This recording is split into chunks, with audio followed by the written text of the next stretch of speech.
Nasabi niya sa'yo na mahal ka niya, pero bakit nagawa ka pa rin niyang lokohin? Paano nagiging posible na may babae na nagsasabing ikaw lang, pero iba ang ginagawa? Ito ang tanong na madalas sumisira sa loob ng isang lalaki, hindi lang dahil sa sakit ng pagtataksil, kundi dahil sa kalituhan na dala nito. At kung hindi mo naiintindihan ang nature ng tao, lalo na ng babae, madali kang magiging biktima ng emosyon, imbes na maging master ng sarili mo.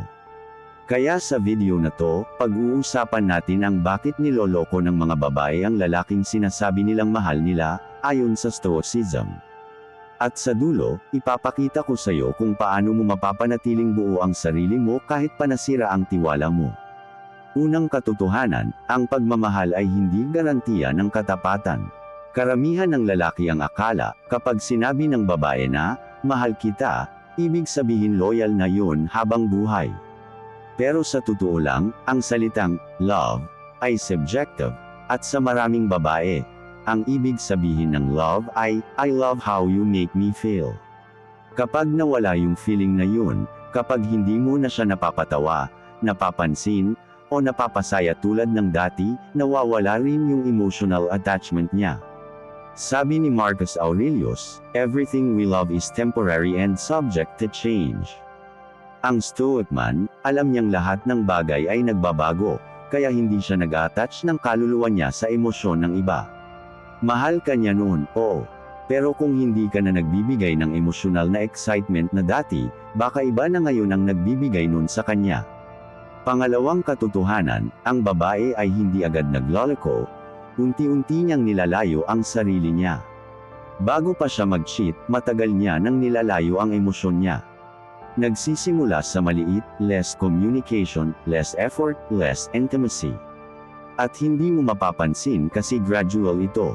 Ayon sa Stoic teaching, observe beginnings carefully. Hindi mo kailangang hintayin pang may halikan o may relasyon bago mo sabihing may mali. Ang unang pagtataksil ay hindi physical, kundi emotional. Kapag unti-unti na siyang hindi interesado sa usapan niyo, kapag mas excited na siya sa mundo niya kaysa sa inyo, nagsisimula na yung disconnect. At doon pumapasok ang panganib, kasi ang puso niya, unti-unti nang bumubukas sa iba. Pangatlong katotohanan, madalas, hindi siya nanloko dahil gusto niyang manakit, kundi dahil gusto niyang maramdaman ulit na siya ay buhay. May mga babae na kapag nawala ng spark sa relasyon, imbes na ayusin yung relasyon, hinahanap nila yung kilig sa ibang tao. Hindi dahil gusto kanyang saktan, kundi dahil gusto niyang maramdaman ulit yung excitement na dati mong binibigay. Pero tandaan mo, ang tunay na pagmamahal ay hindi hinahanap sa bagong tao, kundi pinipili kahit mahirap. Sabi ni Seneca, he who is mastered by pleasure is a slave, not a lover. Kapag hinayaan ng babae na magpadala sa thrill ng bago, ibig sabihin hindi niya kayang magmahal ng may disiplina. At doon mo makikita kung gaano siya kababaw. Kaya huwag mong i-take personally kung niloko ka niya. Hindi dahil kulang ka, kundi dahil mahina siya sa sarili niyang emosyon. Pang-apat na katotohanan, niloloko ka niya dahil alam niyang hindi mo kayang umalis. Ito ang pinakamasakit, kapag alam ng babae na mahal mo siya, ginagamit niya yun para itulak ang limits mo. Ginagawa niya ang mga bagay na alam niyang masasaktan ka, pero nananatili kang tahimik kasi ayaw mong mawala siya. At doon, nawawala ang respeto niya sa iyo. Sabi ni Epictetus, if you wish to be loved, do not be servile. Ang lalaking masyadong takot mawalan, ay laging nagtatapos sa pagiging alipin ng pag-ibig. Kaya kung alam niyang kahit anong gawin niya, magiging available ka pa rin, wala nang takot sa kanya, at doon nagsisimula ang pag-cheat. Panglimang katotohanan, ang babae ay sumusunod sa emosyon, hindi sa prinsipyo. Ang isang Stoic man ay guided ng principles, pero ang karamihan sa babae, guided ng pakiramdam. Kapag masaya siya, loyal siya. Kapag hindi siya masaya, nagiging curious siya. At kapag may lalaking nagbigay ng spark, kahit saglit lang, madali siyang madala. Hindi ito justification, pero ito ay obserbasyon.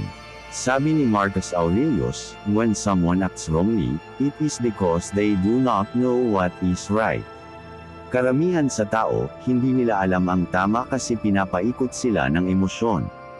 Kaya kung magagalit ka sa kanya, tandaan mo, hindi mo kailangang manakit pabalik, dahil ang ganti ay hindi stoic, kundi emosyonal.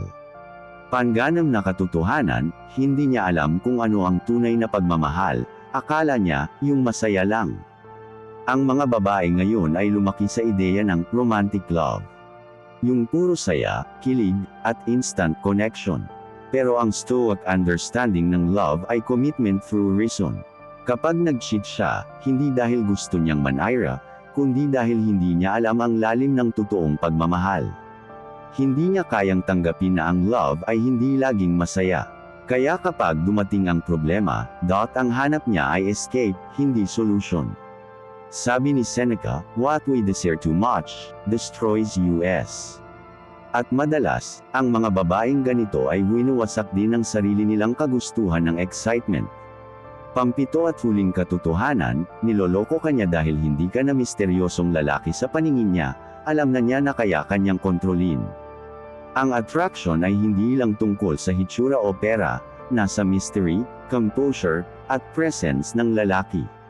Kapag nakita niyang predictable ka na alam niya lahat ng reaksyon mo, na kaya kanyang paikutin sa selos o takot, unti-unti siyang mawawalan ng respeto. At doon pumapasok ang pangangaliwa, hindi dahil ayaw ka na niya, kundi dahil gusto niyang maramdaman ulit yung thrill ng uncertainty. Pero tandaan mo, ang stoic man ay hindi nagpapakitang mahina sa harap ng kaguluhan. Ang lakas niya ay hindi sa galit, kundi sa disiplina. Sabi ni Marcus Aurelius, the best way to avenge yourself is to not become like them. Hindi mo kailangang maging tulad niya. Panatilihin mo ang dignidad mo, dahil sa huli, yung kalmadong tao ang laging panalo. Kapag niloko ka ng babaeng nagsabing mahal ka niya, tandaan mo, hindi mo kailangang sirain ang sarili mo para lang maunawaan siya. Ang stoicism ay nagtuturo na ang kapayapaan ay nasa loob, hindi sa validation ng iba. Kung niloko ka, hayaan mo. Dahil minsan, ang pag-alis mo ng tahimik, ay mas malakas kaysa 1,000 sigaw ng sakit. At habang siya ay nilalamon ng guilt, ikaw ay tatahimik, pero marunong na.